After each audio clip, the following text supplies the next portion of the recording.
10 सोप्या kitchen tips वापरा आणि स्वयंपाक चवदार बनवा। चला तर आपण बघूया।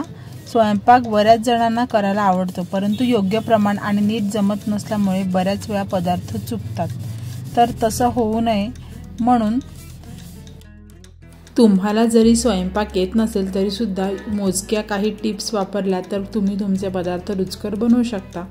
चला तर आपण बघूया एखादा पदार्थ बनवताना कोणत्या गोष्टी लक्षात ठेवाव्यात। त्यामध्ये 1 नंबरवरती येतो पराठे चविष्ट होण्यासाठी पराठ्याच्या पिठामध्ये उकडलेल्या बटाट्याचा वापर करावा, त्यामुळे पराठे रुचकर बनतील।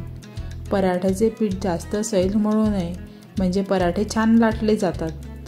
त्यानंतर पराठे भाजताना तूप किंवा तेलाच्या ऐवजी बटरचा वापर करावा, त्यामुळे पराठे अधिक रुचकर बनतील।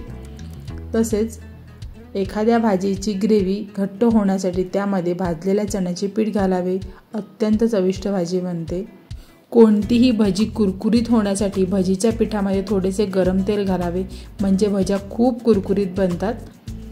त्याचप्रमाणे नूडल्स एकमेकांना चिकटू नये म्हणून नूडल्स शिजवताना तेल घालावे आणि नंतर थंड पाण्याने नूडल्स धुवून घ्यावे। नूडल्स अजिबात चिटकत नाही, छान नूडल्स मोकळे होतात। डाळ व्यवस्थित शिजण्यासाठी डाळ आधी भिजत घालावी, म्हणजे डाळ अगदी पटकन शिजते। 8 नंबरची टिप्स आहे पुऱ्या टम्म फुगण्यासाठी कणिक मळताना त्यामध्ये थोडासा रवा घालावा, छान पुऱ्या कमी तेलकट आणि टम्म फुगलेल्या बनतात। 9 नंबर घरामध्ये आणून ठेवलेले पनीर कडक झाले असेल तर पनीर कोमट पाण्यात घालावे। कोणताही पदार्थ करताना गॅसची फ्लेम कमी किंवा मध्यम ठेवूनच करावी, म्हणजे पदार्थ करपणार नाही किंवा जास्त शिजला जाणार नाही। अशा छान छान आणि सोप्या टिप्ससाठी चॅनलला नक्की सबस्क्राईब करा। आज बऱ्याच दिवसांनी अशी टिप्सची व्हिडिओ टाकली आहे। तुम्हाला अशा टिप्सच्या व्हिडिओ जर आवडत असतील तर मला कमेंटद्वारे नक्की कळवा, मी अशाच व्हिडिओ तुमच्यासाठी घेऊन येत राहील।